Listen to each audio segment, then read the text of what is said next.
I'm Mark McAllister at Keele and Eglinton. Just a few weeks ago, this was the site of a massive 6-alarm blaze that more or less gutted York Memorial Collegiate Institute. If you take a closer look right now, you can see that the windows are absolutely blown out. There is no roof left at this point. As the investigation continues, if we got in behind the building today, we could actually see quite a bit of work going on with a number of investigators involved and hovering above in cranes, etc. Lots of questions still about what lies ahead for the students and the teachers that actually go to this school, including the process of trying to get everybody relocated for the school year next fall.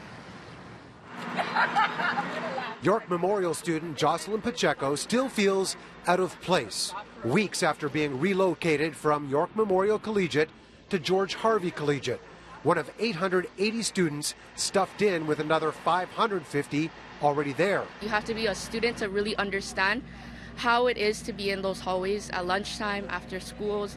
It's chaotic and we just don't feel at home. A massive 6-alarm fire broke out at York Memorial on May the 7th. Significant damage to the 90-year-old building, extensive smoke and water damage, but likely salvageable in the future. Now the school board is weighing a couple of options for housing students and teachers next year. The first would be to keep everyone at George Harvey and operate as separate schools, or relocate everyone to Scarlett Heights, approximately 5 kilometers away. George Harvey is a running school, whereas Scarlett Heights is a closed school. So, if that option is eventually chosen, there would be money associated with essentially taking a shuttered school and getting it right back up to a running school. Scarlett Heights Entrepreneurial Academy was closed a year ago. It has 30 classrooms sitting empty right now, among other desperately needed spaces, including science labs and a sports field. No word on how much it would cost, but the board wants to make a decision before this school year is up so they can plan over the summer.